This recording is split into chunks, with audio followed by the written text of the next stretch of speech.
Halo guys, Assalamualaikum warahmatullahi wabarakatuh. Kira-kira pertemuan kali ini kita akan bahas apa ya? Nah, untuk kesempatan kali ini kita akan membahas materi interaksi sosial.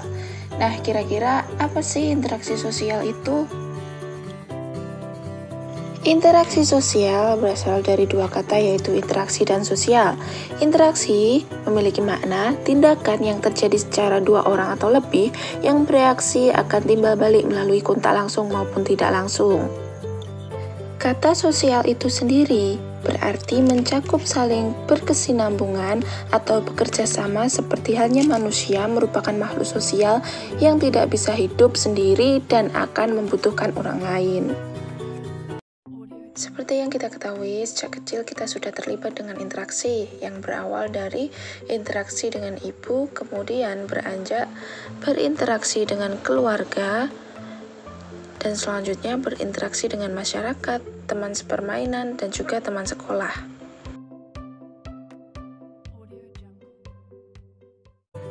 Proses interaksi sosial akan terjadi apabila di antara pihak yang berinteraksi melakukan kontak sosial dan juga komunikasi. Nah, seperti yang kita ketahui, Indonesia terbentang luas dari Sabang sampai Merauke dengan berbagai perbedaan yang dapat disatukan melalui interaksi. Nah, kira-kira apa sih faktor-faktor interaksi? Faktor interaksi terbagi menjadi 4 bagian, yaitu faktor imitasi, faktor sugesti, faktor identifikasi, dan juga faktor simpati.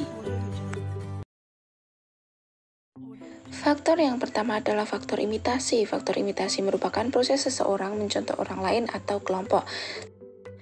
Dari video berikut dapat menjelaskan terjadinya faktor imitasi, di mana seseorang mengcover lagu dari penyanyi aslinya. Hal ini merupakan salah satu contoh dari faktor imitasi tersebut.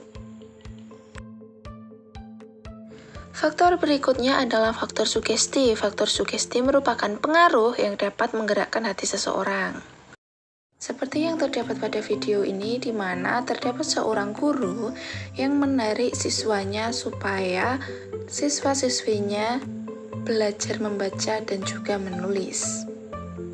Nah, dari sugesti itulah yang dapat mempengaruhi siswa-siswi untuk semakin giat belajar dan juga semangat untuk bersekolah. Berikutnya adalah faktor identifikasi, merupakan kecenderungan atau keinginan dalam diri seseorang untuk menjadi sama dengan orang lain. Contohnya, seorang penggemar menirukan fashion serta kehidupannya, bahkan sampai melakukan operasi plastik supaya mirip dengan idolanya. Dan yang terakhir adalah faktor simpati, merupakan kemampuan untuk merasakan diri seolah-olah berada dalam posisi orang tersebut dalam keadaan menderita. Contohnya pada saat ada tetangga kita yang sedang membutuhkan bantuan atau terkena musibah, maka otomatis di situ kita akan merasakan iba dan ingin membantunya. Nah, teman-teman, tidak semua tindakan manusia merupakan interaksi sosial. Lantas, tindakan yang seperti apa sih yang dikatakan interaksi sosial? Berikut ciri-ciri interaksi sosial. Ciri-ciri yang pertama adalah jumlah pelaku lebih dari satu orang. Nah, interaksi biasa terjadi dalam 2 orang atau lebih dan saling keterkaitan. Ciri-ciri yang kedua adalah berlangsung secara timbal balik antar pihak satu dan pihak lainnya, yang kemudian terjadi komunikasi antar pelaku. Seperti yang terjadi pada video berikut, di mana terjadi timbal balik antar pihak satu dan pihak lainnya. Ciri-ciri yang ketiga adalah adanya tujuan. Nah, tujuan interaksi ini dilakukan dengan tujuan sebagai penyampai informasi, silaturahmi, pengakraban, dan juga relasi. Dan masih banyak lagi digunakan sebagai kebutuhan dalam kehidupan manusia sehari-hari. Maka tak heran jika interaksi terjadi setiap hari, karena di mana ada manusia, di situ ada interaksi. Dilihat dari kacamata dunia, Indonesia terbentuk dari beraneka ragam perbedaan. Untuk itu, interaksi sosial dapat terjadi dimanapun dan kapanpun serta dilakukan oleh siapapun, tanpa mengenal usia, status sosial, dan juga pendidikan. Dengan demikian, mereka berinteraksi dengan bentuk yang beraneka ragam. Ada beberapa bentuk interaksi sosial dalam kehidupan masyarakat, yaitu sebagai berikut.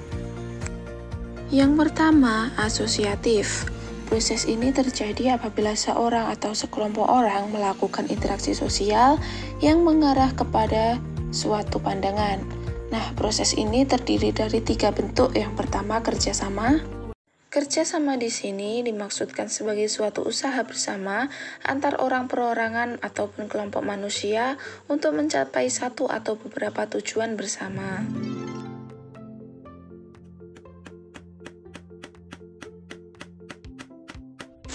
Bentuk kerjasama ini dalam masyarakat Indonesia dikenal sebagai istilah gotong royong. Nah, gotong royong pada dasarnya mencerminkan suatu interaksi sosial di masyarakat Indonesia dalam wujud kerjasama.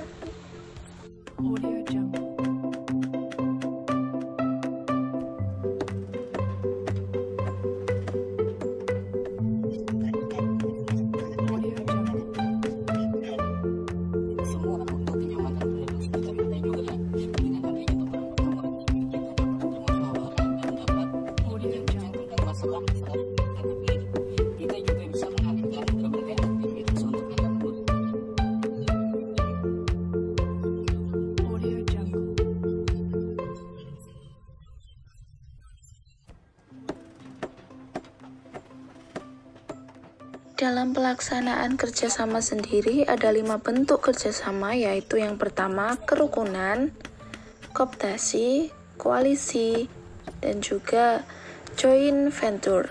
Contohnya kerjasama di masyarakat sekitar antara sesama teman bermain, teman sekolah, teman sekantor, dan sebagainya.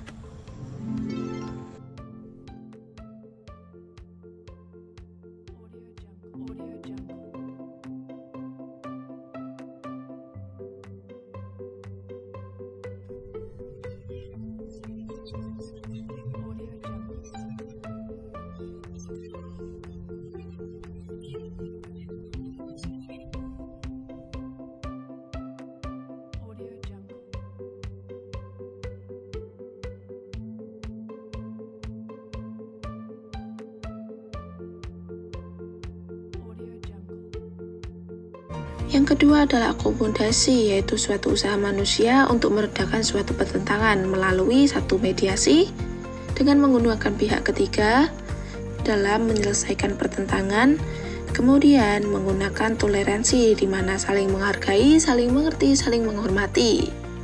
Menanamkan rasa saling menghargai sejak dini agar mereka mudah menerima perbedaan sehingga menghindari pertikaian di masa yang akan mendatang.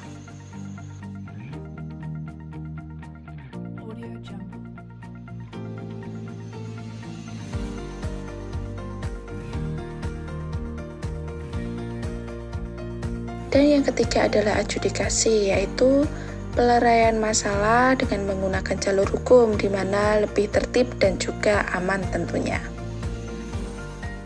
Bentuk interaksi sosial yang ketiga adalah asimilasi, di mana merupakan cara-cara bersikap dan bertingkah laku dalam menghadapi perbedaan untuk mencapai kesatuan dalam pikiran dan tindakan.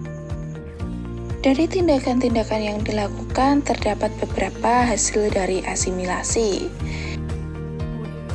yaitu budaya, kemudian menghasilkan pernikahan antar etnis, dan juga kuliner-kuliner, dan masih banyak lagi produk-produk dari asimilasi. Bentuk interaksi sosial yang kedua adalah disosiatif.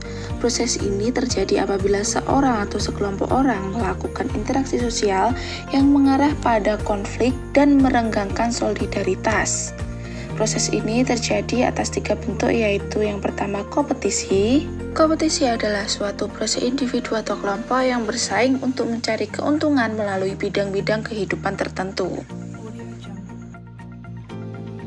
Dan yang kedua adalah kontravensi. Kontravensi adalah sikap mental yang tersembunyi terhadap orang lain atau terhadap unsur-unsur kebudayaan suatu golongan tertentu. Dan yang terakhir adalah pertentangan atau konflik. Pertentangan atau konflik adalah suatu proses di mana individu atau kelompok berusaha untuk memenuhi tujuannya dengan jalan menentang pihak lawan yang disertai dengan ancaman dan kekerasan. Konflik terjadi jika dua pihak berusaha saling menggagalkan tujuan masing-masing. Pertentangan konflik disebabkan oleh antara lain perbedaan antar individu-individu, perbedaan kebudayaan, perbedaan kepentingan, dan perubahan sosial.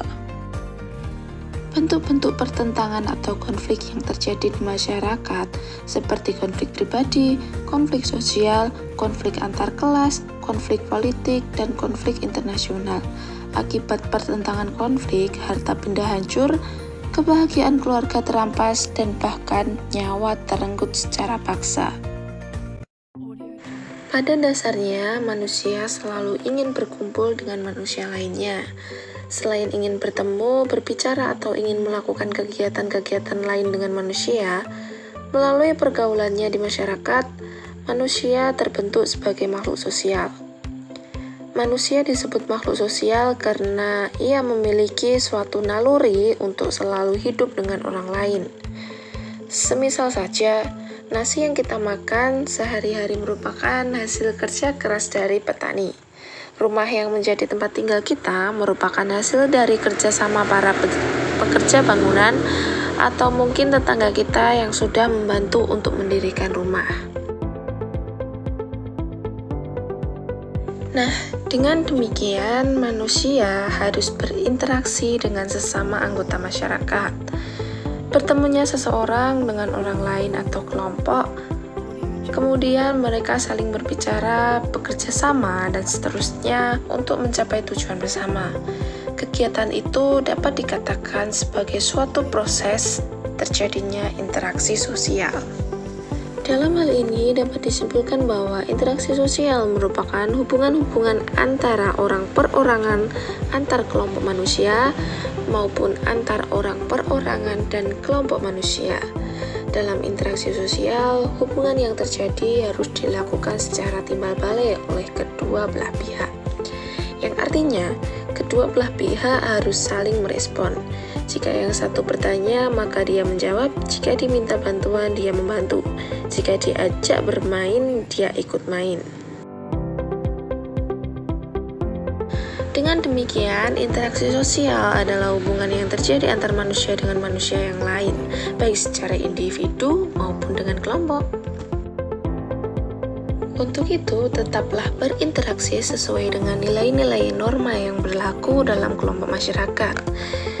Namun demikianlah proses yang paling dominan adalah proses bagaimana seseorang dapat berinteraksi dalam kelompok masyarakat untuk pemenuhan kebutuhan hidupnya.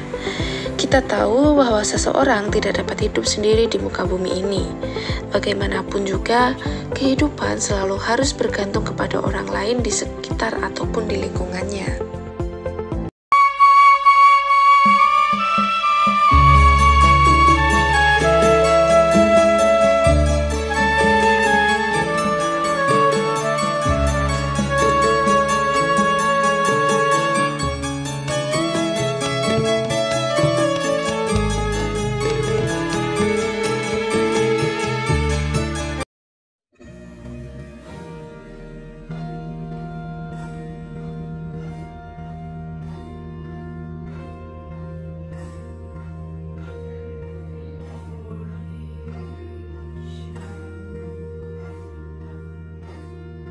Sekian materi kali ini, semoga bermanfaat dan jangan lupa kerjakan evaluasi di link berikut.